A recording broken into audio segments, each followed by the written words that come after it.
मुनीषी सुधासागर जी महाराज के चरणों में त्रय-बार नमोस्तु नमोस्तु नमोस्तु। क्षुल्लक श्री गंभीर सागर जी के चरणों में त्रय-बार इच्छामि इच्छामि इच्छामि।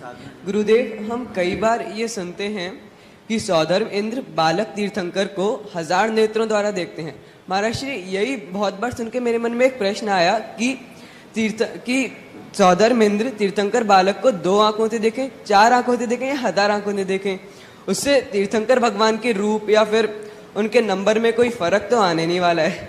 तो इतने सारे आंखों से देखने का क्या कारण होता है? ये तो हमारा विस्मरण है। जैसे अपन लोग कहते हैं ना कि भाई मैं हृदय से तुम्हें चाह रहा हूँ, मुंह से कहा कि मैं तुम्हें चाहता हूँ, तो अब इतना ही बोलना काफी था। ये क्यों बोला कि मैं हृदय से चाह रहा हूँ?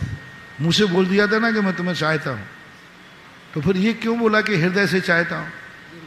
तो उस वचन की प्रमाणिकता करने के लिए। और फिर और नहीं साहब, मैं मन वचन काय से चाहता हूँ, और बढ़ाओ, नहीं साहब मेरा पूरा परिवार आपको चाहता है, और बढ़ाओ, अरे साहब आप तो वो चीजें कि पूरा आगरा चाहता है। तो अब ये चीजें अपन क्यों बढ़ाते जा रहे हैं? जो तुमने चाहा है उसकी प्रमाणिकता लाने के लिए। तो जो मैंने 2 आंखों से देखा है, तो 1000 आंखें विक्रिया से उसको तो क्षण मात्र के लिए लगाता है। विक्रिया से उस वस्तु की जगत को महिमा दिखाने के लिए कि देखो मैं ही नहीं चाह रहा हूं, मेरा परिवार चाह रहा, समाज चाह रही है, देश चाह रहा है।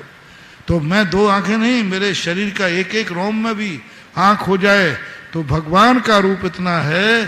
दृष्टा भवंत मणिमेश विलोक नियम नान्यत्र तोष मुपयाति जनस्य चक्षु। है भगवान, आपका रूप ऐसा है कि आंख टिमकारने का भी भाव नहीं आता है। तो ये महिमा है। भगवान का रूप तो वैसे ही है, लेकिन उसकी अलौकिक महिमा करने के लिए अपन ऐसे ही कहते हैं जैसा हमने आपको उदाहरण दिया है।